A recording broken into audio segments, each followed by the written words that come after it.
Je m'appelle Mounia El Kotni, je suis anthropologue de la santé. Je travaille depuis une dizaine d'années sur la question de la santé des femmes en France et au Mexique. D'abord sur les questions de santé reproductive et de façon plus générale, je m'intéresse à la façon dont la médecine interagit avec les femmes et en particulier la façon dont le corps des femmes est vu par le corps médical. J'ai fait partie du collectif Notre corps nous-mêmes en France qui a réédité le livre des années 70 en 2020. Et donc au sein de ce collectif, on allait interroger plus de 400 femmes partout en France pour parler de leur expérience, du vécu de femme, aussi bien qu'est-ce que c'est que de grandir et d'être socialisée en tant que femme, mais aussi d'être une femme au travail, une femme dans l'institution médicale. Donc, comment est née Impatiente? J'ai rencontré Maëlle Sigono en début 2017 dans un cadre professionnel et on est devenus amis. On échangeait beaucoup sur les questions de féminisme et un an plus tard, elle me propose de prendre un café et en fait, elle me dit qu'elle est en traitement pour un cancer du sein métastatique qui a été diagnostiqué lorsqu'elle avait 30 ans. Et elle avait beaucoup de choses à dire, une analyse très précise sur toutes les injonctions qui lui étaient faites en tant que femme jeune en particulier, à non seulement ne pas baisser les bras, se battre, comme si l'issue du traitement dépendait de sa propre volonté et non pas d'alchimie et de médicaments, mais aussi d'injonctions à rester féminine, à se maquiller. Et ça l'a beaucoup interrogée, donc on a échangé.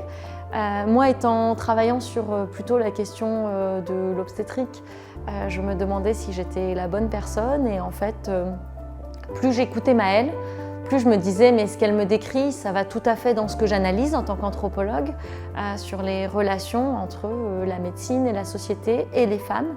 Et donc c'est comme ça que notre projet en commun est né et qu'on a décidé au départ d'écrire ensemble. On réfléchissait à un format d'article ou éventuellement de livre.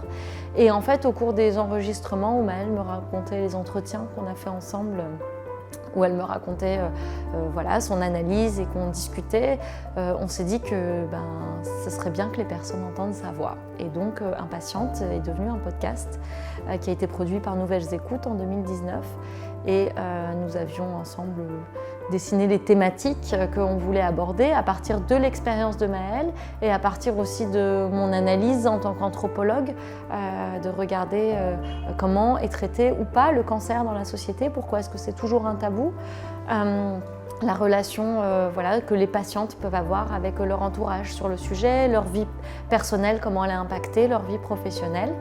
Maëlle est décédée en août 2019 et j'ai continué ce projet grâce à sa famille, à ses amis. Ça me semblait important de ne pas ajouter à la tristesse qu'elle soit décédée, la tristesse aussi de se dire que le projet ne serait pas terminé. Donc j'ai continué le podcast et le projet de livre en fait qu'on avait au départ, la maison d'édition m'a recontactée, des femmes m'ont accompagnée pour écrire ce livre en français qui est paru en septembre 2021. Et en fait, en début 2022, mon amie et collègue Rosanna Sestito, à qui on a aussi diagnostiqué un cancer du sein, lit le livre, me contacte et me dit « Mounia, il faut absolument qu'il soit traduit en italien ». Et donc là encore, c'est la maison d'édition de femmes qui a publié ce travail. Et donc moi, je le vois vraiment comme une chaîne d'amour et de soutien qui fait que la voix de Maëlle existe encore et que tous les jours, des personnes découvrent son travail, que le livre soit diffusé en français dans le monde francophone et qu'aujourd'hui, je sois en Italie pour parler de ce projet. Pourquoi est-ce que je suis aujourd'hui en Italie? Qu'est-ce que j'ai fait? Qui j'ai rencontré? Donc j'ai pu rencontrer des personnes d'horizons extrêmement différents autour de Impatiente, à la fois des personnes qui avaient vécu l'expérience du cancer ou leurs proches, et donc où j'ai pu échanger sur les les similarités dans le parcours de soins, dans le sentiment parfois d'abandon, dans l'alliance qu'on peut trouver aussi avec les médecins, que ce soit de près l'expérience en France ou en Italie, et auquel j'ai pu apporter la posture féministe en fait qu'a ce livre. Et d'un autre côté, j'ai rencontré aussi des personnes activistes de mouvements féministes pour qui la question du cancer était un peu plus éloignée. Donc il y a 2 entrées dans ce livre et c'était très important pour moi, et c'est le cas en français et en italien, que sur la couverture du livre, et cette magnifique couverture de l'édition italienne, il y ait à la fois le mot cancer du sein et le mot féminisme. Pour moi, c'est 2 choses qui vont ensemble. Et donc ça permet de rencontrer des personnes d'horizons très divers. Ce projet comporte en Italie, et ça c'est Rosanna Sestito qui l'a dit puisqu'elle m'a accompagnée pour une partie de la tournée, c'est pas pour dire que cette voie n'existe pas en Italie. Au contraire, c'est de dire comment est-ce que cette approche féministe du cancer du sein, qui est portée par déjà des collectifs, les Amazones Furiose et d'autres, comment est-ce qu'on peut l'amplifier et créer des ponts. Et donc pour moi, ça a été très intéressant de rencontrer par exemple à Naples un collectif qui lutte pour la justice environnementale et qui en fait a des choses à dire sur bien sûr la question du cancer, sur l'expérience de Maëlle, mais aussi de pouvoir rencontrer des personnes qui sont à l'intérieur du système de santé, qui sont dans des systèmes de santé autogérés ou qui ont été patientes elles-mêmes et qui peuvent me dire « Ah oui, on voit aussi en Italie un démantèlement du système de santé publique, un manque d'accès aux soins, une stratification d'accès aux soins ». Donc ça a vraiment ouvert des connexions et vraiment fait résonner plus fort l'expérience de Maëlle. C'est aussi très éprouvant émotionnellement.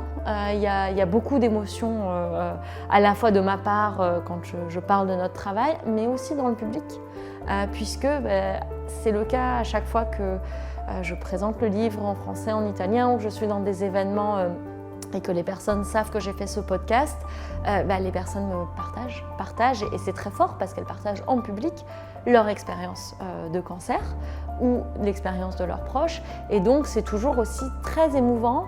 Et je retiens aussi ce qu'a dit Francesca de Cibo Supersonico que j'ai pu rencontrer à Milan, où elle disait je lisais ce livre et je me disais mais c'est pas possible, j'ai l'impression que c'est moi qui ai écrit ça. Donc vraiment une ressemblance ou quelque chose de très fort dans la façon dont ces paroles peuvent résonner, et bien sûr des différences et des discussions toujours vraiment très intéressantes et très bienveillantes.